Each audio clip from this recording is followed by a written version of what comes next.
Release the Kraken. Well, that's what one of the texts Ginny Thomas, the wife of Supreme Court Justice Clarence Thomas, sent to then White House Chief of Staff Mark Meadows in the weeks after the 2020 election. Ginny Thomas repeatedly called for Meadows to subvert the will of the people and keep Trump in power, insisting in another text, do not concede. The Washington Post obtained copies of the text, which Mark Meadows had turned over to the January 6th committee, and a source familiar with the materials confirmed their veracity to NBC News. Jennifer Rubin is back with us, and also joining me, Barbara McQuaid, an MSNBC legal analyst and a law professor at the University of Michigan Law School. So, Barbara, I got a two-parter for you. First, could Ginny Thomas be in any legal trouble? And second, does the January 6th committee have a case to subpoena her? So I think the answer is yes and yes. When you say in any trouble, I don't know that she faces legal repercussions, at least not at this stage. But I think this really feels like an invitation to a subpoena, doesn't it? I mean, they want to find out everything that happened relating to the events of January 6th. And if she was there, someone who was putting a lot of pressure on the White House and Mark Meadows, I think that we want to see the rest of those documents and call her as a witness. So yes to the subpoena, and not only for her to come and testify, but I want to see the rest of those messages. You know, part of the reporting, Michael, is that there's a flurry of text messages between her and Mark Meadows in the month of November of 2020, and then they abruptly stop. And we don't see him again until January 6th. So is that because Mark Meadows stopped cooperating and he's holding some back and he didn't produce them? Or did they really just stop at that point? We don't know, because Mark Meadows has stopped cooperating. And so I think we asked Ginny Thomas for her text messages. Or, you know, it would be even better if the Justice Department used a search warrant to get these, because then they don't have to rely on the good graces of Mark Meadows or Ginny Thomas. They can just go get them. Well, that Justice Department piece opens up a whole other door, for sure. But, Jennifer, the bottom line is we got to be honest about this. Clarence Thomas isn't going to step down. That's just not going to happen. There are not enough votes in the Senate to impeach him. So what is all of this about? Is this more sizzle than steak? Well, I think there are two parts to this. One, I want your viewers to understand how crazy this is. All the nuttery, from the bamboo fibers to the Kraken. This woman is college educated. She's a graduate of a law school. She's the wife of a justice of the United States Supreme Court, and she believes this stuff. This shows you the degree to which the Republican Party has marinated in this toxic soup of crazy for all of these years.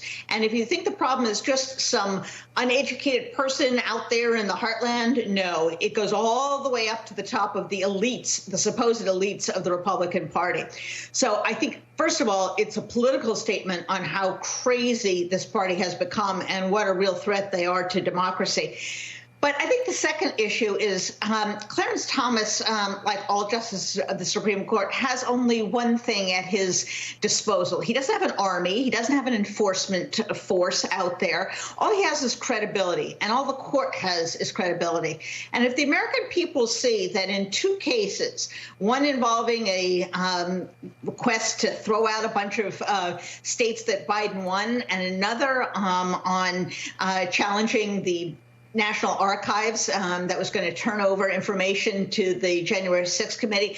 If he sat on both of those, knowing that his wife was involved in all of this craziness, in the very plot to reverse the election, that is, by anybody's definition, a major conflict of interest. So it's not just a problem for him, it's a problem for the entire Supreme Court and for the Chief Justice, who has been struggling to maintain the integrity of his institution.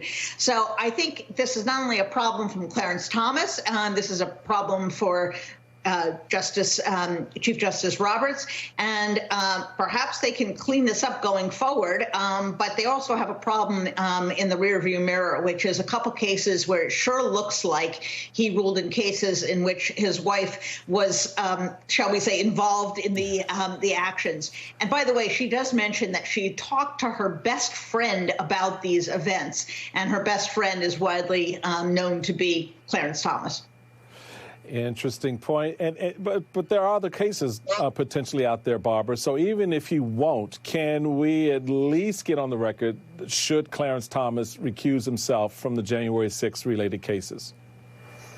Well, I think most of us would say the answer is yes. It gets more complicated just because of the way the rules work on the Supreme Court.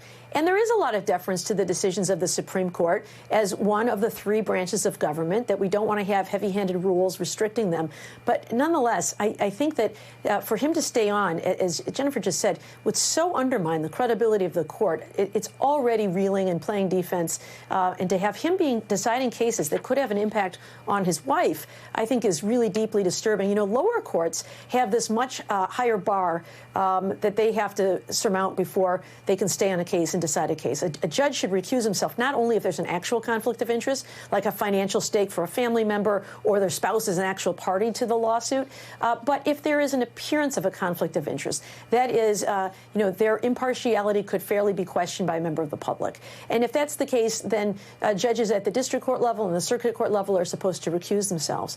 They don't have that at the Supreme Court. And I think there's been a lot of push for the Supreme Court to adopt those more stringent recusal rules.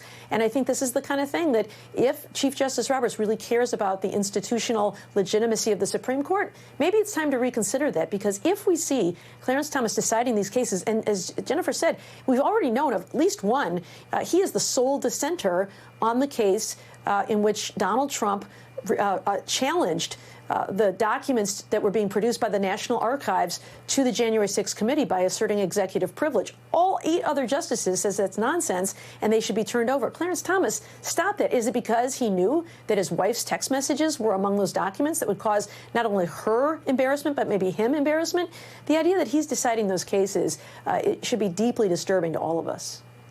Jen Rubin, thanks for being with us. Barbara, we'll talk to you again after this. Still ahead, what were Republicans thinking? We'll break down their embarrassing displays during Judge Jackson's Supreme Court hearings next.